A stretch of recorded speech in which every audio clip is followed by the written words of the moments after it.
गुजरात के कांग्रेस के कार्यकर्ता थे। क्या कहानी है, ये इतिहास क्या है? मैं कहानी नहीं, मैं तथ्य बताऊं सबूत के साथ। और ऐसा सबूत नहीं जो लोगों को पता नहीं, ये ऐसा सबूत है जो लोगों से छुपाया जाता है, पब्लिक डोमेन में है। तो जब कभी भी हमारी इस बातचीत को लोग देखें तो पैरेलली गूगल भी करें, जवाब मेरे साथ साथ देखें। जब मैं कह रहा नरेंद्र मोदी नॉर्थ गुजरात के कांग्रेस के कार्यकर्ता थे। कब? 1970 के आसपास की बात है। उसके बाद इन्हें किन्हीं कारणों से, क्योंकि वो कारण नहीं पता है, लेकिन डॉक्यूमेंटेड है कि ये कांग्रेस के कार्यकर्ता थे, इन्होंने आरएसएस की तरफ रुख किया। अब इससे पहले कि मैं आपको इनके आरएसएस के साथ संबंध वाले रुख पे ले जाऊं, मैं ये बता दूं कि इवन टुडे अगर सरकारी कोई चीज आपको चाहिए एज ए ठेकेदार, कॉन्ट्रैक्टर, तो रूलिंग पार्टी से कनेक्टिविटी होना बहुत जरूरी है। इसमें तो कोई दो राय नहीं है। छोटे से छोटा ठेका हो या अदानी अंबानी के ठेके हो। हुआ ये, आप लोगों ने एक चर्चा सुनी कि इनके पिताजी वडनगर रेलवे स्टेशन पे चाय बेचते थे। इन्होंने खुद ने बताया, और ये भी बताया कि ये कभी कभी मदद करने चले जाते थे, अर्थात बेचते थे। हम सब जानते हैं कि उस समय वडनगर का रेलवे स्टेशन नहीं था, वो बाद में बना। जब ये अपनी पत्नी को त्याग के चले गए उसके बाद उसके आसपास बना, मतलब ये बच्चे नहीं थे तब। तो ये चाय तो बेचते थे, ऑल्दो ऑफिशियली नहीं। जैसा इन्होंने बताया, हम लोग कहते हैं ना, ये छोटू चाय ले आ। चाय की टपरी पे जाते हैं, दुकान पे जाते हैं, तो लड़के बच्चे घूम रहे होते हैं चाय वाले के, हम कहते हैं छोटू 2 चाय ले आ, 3 कटिंग ले आ। तो ये वो थे, लेकिन रेलवे स्टेशन पे नहीं। मैं गुजरात रहा हूं, मैं आपको बता सकता हूं कि वडनगर हो, वडोदरा हो, ऐसे शहरों में रेलवे स्टेशन और बस स्टैंड आमने सामने होता है। बस स्टैंड मतलब स्टेट ट्रांसपोर्ट कॉर्पोरेशन का, railway station and bus stand, क्योंकि छोटे प्लेस, छोटी जगह, तो ये आमने सामने बनाए जाते थे। जहां पहले से रेलवे स्टेशन होगा, बस अड्डा उसके सामने बना दिया जाएगा for the ease of conveyance of the passengers. And similarly जहां पहले से बस अड्डा होगा और रेल लाइन अगर डालनी है या, तो वहां पे रेलवे स्टेशन बना दिया जाएगा।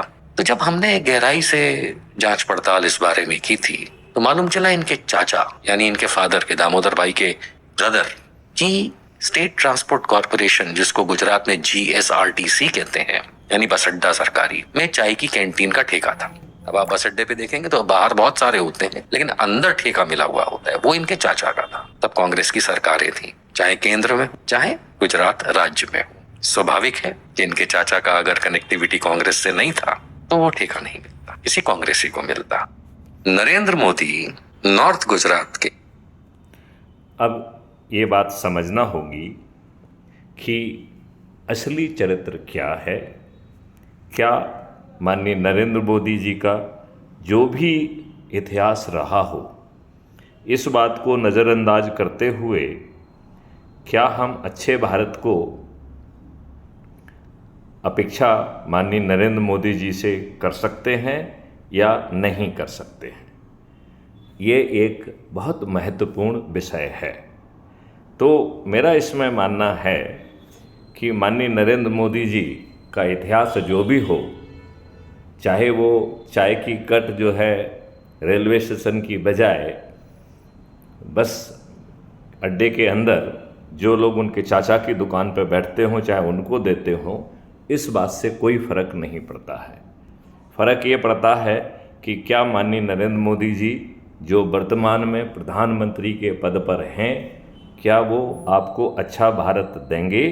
ये बात महत्वपूर्ण है, इसे समझना होगा। तो इस देश के राजनेताओं ने 55 कानून देश के संविधान के विपरीत बनाए, माननीय नरेंद्र मोदी जी ने उसमें से एक भी रिपील नहीं किया।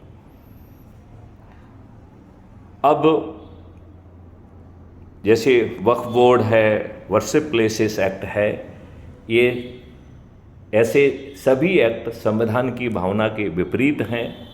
इन्हें राजनीतिक दृष्टिकोण से राजनीतिक लाभ के लिए बनाया गया था। जैसे वर्शिप प्लेसेस एक्ट 1991 में नरसिम्हा राव की लूली लंगड़ी कॉलिशन सरकार ने बनाया था। मोदी जी की क्या मजबूरी है, वो इसे क्यों ढो रहे हैं? क्योंकि ये एक्ट तो एंटी कॉन्स्टिट्यूशनल है। ये कह रहा है कि 15 अगस्त 1947 के पहले जो स्थिति थी उसे बरकरार रखना होगा, राम जन्मभूमि को छोड़कर। तो ये बात मानना पड़ेगी कि इस देश में जितने भी आतताई आक्रमणकारी आए थे, जिन्होंने भारतीयों की हत्याएं की, भारतीय महिलाओं का बलात्कार किया, उन्हें बेचा और 2-2 दीनारों में, 1-1 दीनार में, 2-2 दीनारों में, और उसके शिलालेख भी लगाए। ये सभी आतताई 15 अगस्त 1947 के पहले आए थे। उन्होंने भारत माता के श्रृंगार स्वरूप मंदिरों को नष्ट किया, मूर्तियों को तोड़ा, उन्हें भंग किया और उनकी जगह पर उसी मटेरियल से बदसूरत ढांचे खड़े किए। ये है, और ऐसा करके उन्होंने भारत माता के चेहरे पर बदनुमा जख्म पहुंचाए। वर्शिप प्लेसेस एक्ट उन जख्मों को संरक्षित करता है। यह भारत माता के प्रति दुष्टता है।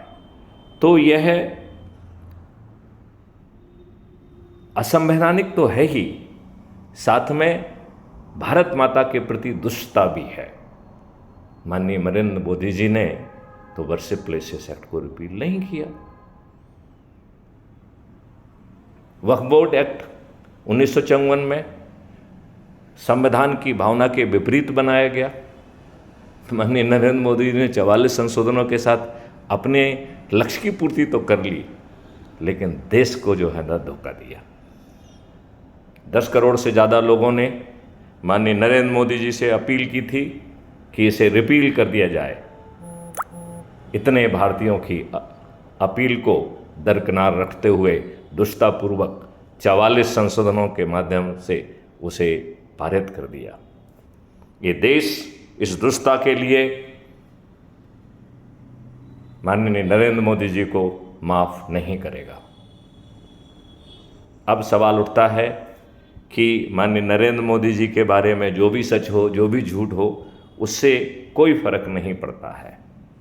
फर्क इस बात से पड़ता है कि क्या माननीय नरेंद्र मोदी जी आपको अच्छा भारत देंगे? क्या माननीय नरेंद्र मोदी जी अंग्रेजों के लाटसाबी प्रशासनिक व्यवस्था को बदलेंगे? क्या अंग्रेजों का दुष्टतापूर्ण कंडक्ट रूल को बदलेंगे? क्या काम ही को मूल्यांकन का आधार बनाकर वरिष्ठ अधिकारी और राजनेता ACR नहीं लिखेंगे?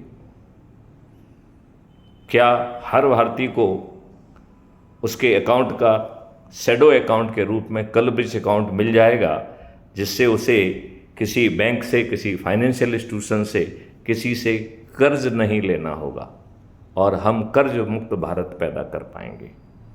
क्राइम फ्री भारत के ही 3 मॉडल से भारत सरकार के पास आज की तुलना में 20 गुना ज़्यादा पैसा पहुंच जाएगा और हम हर भारतीय को टैक्स मुक्त कर पाएंगे। ना भारत में इनकम टैक्स होगा, ना कॉर्पोरेट टैक्स होगा, ना ही सेंट्रल GST होगी और ना ही स्टेट GST। क्या माननीय नरेंद्र मोदी जी ऐसे अच्छे भारत देने का दुस्साहस करेंगे? मेरी हाथ जोड़कर प्रार्थना है, समय कम है, आप स्वयं अच्छे भारत का संकल्प लें। भाजपा के समस्त सदस्यों से भाजपा का अच्छे भारत का संकल्प दिलाएं। RSS और RS की सभी संस्थाएं जो कि इतना त्याग करती हैं, इनमें से बहुत सारे लोग तो विवाह भी नहीं करते हैं। क्या वो अच्छे भारत का संकल्प लेंगे?